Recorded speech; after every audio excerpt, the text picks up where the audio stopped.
হঠাৎ কেন ছাত্রদলের পদবঞ্চিতদের গ্রেপ্তার? এ নিয়ে একটি রিপোর্ট প্রথম আলোতে। ইতিমধ্যে এই বিষয় নিয়ে সামাজিক যোগাযোগ মাধ্যমেও কিন্তু কথাবার্তা হচ্ছে এবং বেশ কিছু সন্দেহ তৈরি হয়েছে যে দলের ভেতরের কেউ এটি ঘটাচ্ছে কিনা সরকারের সাথে যোগসাজশ করে। কোনো পত্রিকায় এই খবরগুলো এসছে যে তাদেরকে গ্রেপ্তার করা হচ্ছে। হঠাৎ এমন কি পরিস্থিতি? যদিও একটি আন্দোলন কর্মসূচি বিএনপি করেছে, কিন্তু এটা তো খুব সীমিত আকারে। এর উপরও পটুয়াখালী এবং নাটোরে হামলা হয়েছে, ঢাকায় শান্তিপূর্ণভাবে হয়েছে, অন্যান্য জায়গায়ও শান্তিপূর্ণভাবে হয়েছে। তো এরকম একটা নিস্তরঙ্গ পরিবেশে কেন হঠাৎ করে ডিবি পুলিশ অ্যাক্টিভ হলো, এটা নিয়ে দলের মধ্যে নানা প্রশ্ন এবং রহস্য ধুমায়িত হচ্ছে। খবরে বলা হচ্ছে এখন মাঠে তেমন কোনো আন্দোলন নেই বিএনপির, তবু হঠাৎ করেই দলটির ছাত্র সংগঠন জাতীয়তাবাদী ছাত্র দলের সাবেক বর্তমান নেতাদের ধরতে অভিযান চালাচ্ছে ঢাকা মহানগর গোয়েন্দা পুলিশ। গত কয়েকদিনে অন্তত 6 জনের বাসাবাড়িতে অভিযানের খবর পাওয়া গেছে। এর মধ্যে 4 জনকে সাদা পোশাকে তুলে নেওয়ার অভিযোগ করেছে তাদের পরিবার। হঠাৎ করে কেন এই গ্রেপ্তার অভিযান, তা নিয়ে ছাত্রদল সংশ্লিষ্ট অনেকে ধোঁয়াশায় রয়েছেন। এরা সরকার বা প্রশাসনের ইচ্ছায় নাকি এর পেছনে দলের কারো ইন্ধন রয়েছে, তা নিয়ে সংশ্লিষ্ট ব্যক্তিদের মধ্যে আলোচনা চলছে। যদিও ছাত্রদল নেতাদের তুলে নেওয়া এবং গত বৃহস্পতিবার বিভিন্ন জেলায় বিএনপির সমাবেশে হামলার ঘটনাগুলোকে চলমান আন্দোলন কর্মসূচিকে বাধাগ্রস্ত করার অংশ বলেই অভিযোগ করছেন বিএনপির নেতারা। বুধবার খালেদা জিয়ার মুক্তির দাবিতে নাটোর ও পটুয়াখালীর সমাবেশে হামলার ঘটনা ঘটে। এছাড়া বিএনপি ও ছাত্রদল নেতাদের কাছ থেকে জানা গেছে, ছাত্রদলের কেন্দ্রীয় সংসদের সাবেক যুগ্ম সম্পাদক মারজুক আহমেদকে গত মঙ্গলবার দিবাগত রাত 2টার দিকে শ্যামলীর ঢাকা শিশু হাসপাতাল থেকে সাদা পোশাকধারী আইন শৃঙ্খলা রক্ষাকারী বাহিনীর সদস্যরা তুলে নিয়ে যান। মারজুক তার ভাইয়ের অসুস্থ মেয়েকে নিয়ে হাসপাতালে গিয়েছিলেন। ছাত্রদলের সাবেক কেন্দ্রীয় যুগ্ম সম্পাদক ও ঢাকা কলেজ শাখার সহসভাপতি আতিকুর রহমান এবং সাবেক আরেক যুগ্ম সম্পাদক জহির হাসানকেও ডিবি পুলিশ পরিচয়ে তুলে নিয়ে যাওয়ার অভিযোগ রয়েছে।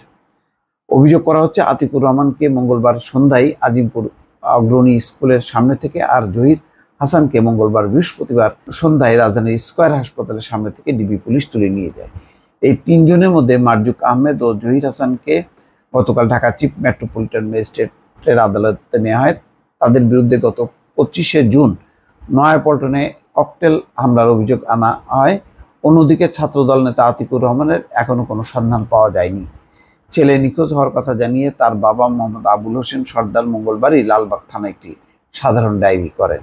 কথা বলে জানা গেছে, ছাত্রদলের আরও 2 নেতাকে গ্রেপ্তারে ডিবি তাদের বাসায় অভিযান চালিয়েছে। তারা হলেন ছাত্রদলের কেন্দ্রীয় কমিটির সহসভাপতি ও ঢাকা বিশ্ববিদ্যালয় শাখার সাবেক সভাপতি খোরশেদ আলম এবং কেন্দ্রীয় কমিটির সাবেক যুগ্ম সম্পাদক জিহাদুল ইসলাম। তবে অভিযানের সময় তাদের কেউই বাসায় ছিলেন না। খোরশেদ আলম বলছেন, আমার বিরুদ্ধে 13টি মামলা আছে, সব মামলায় আমি জামিনে আছি। সর্বশেষ গত বছরের 26শে ডিসেম্বর পুলিশ আমাকে গ্রেপ্তার করে। 2 মাস 5 দিন পর আমি জামিনে মুক্ত হই। এখন কি কারণে পুলিশ আমাকে খুঁজছে তা বোধগম্য নয়।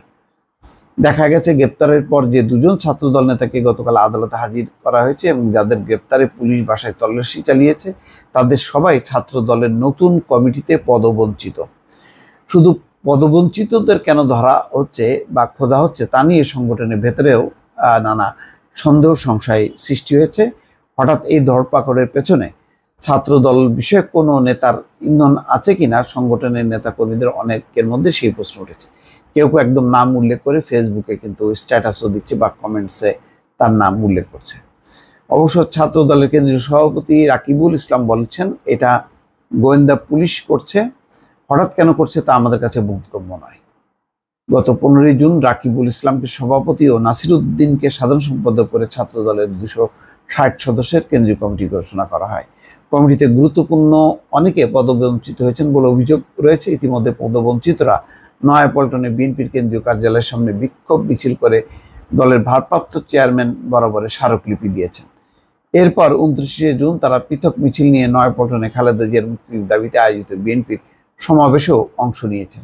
দেখা গেছে বিক্ষোভ মিছিল ও সমাবেশে অগ্রভাগে থাকা জহির হোসেন ও মারজুক আহমেদকে পুলিশ গ্রেপ্তার করেছে। তাদের সঙ্গে থাকা আতিকুর রহমান ও জিহাদুল ইসলামকে ধরার জন্য পুলিশ তাদের বাসায় খোঁজাখুঁজি করছে। ঢাকা মহানগর পুলিশের একজন কর্মকর্তা বলেন, সুনির্দিষ্ট তথ্য অভিযোগের ভিত্তিতে দুজনকে আটক করা হয়েছে। যাক, এখন এটা একদিকে দলের ভেতরে সন্দেহ বিশ্বাস, অন্যদিকে হয়তো সরকার বিরোধী আন্দোলন যাতে জোরদার না হয় সেই কারণে হয়তো একটা গ্রেপ্তার অভিযান করে একটা ভয় ধরিয়ে দেওয়া, সেটাও হতে পারে। আর ঠিক সঠিক কী কারণে হচ্ছে সেটি এখনো পরিষ্কার না। দর্শক ভালো থাকবেন, আল্লাহ হাফেজ।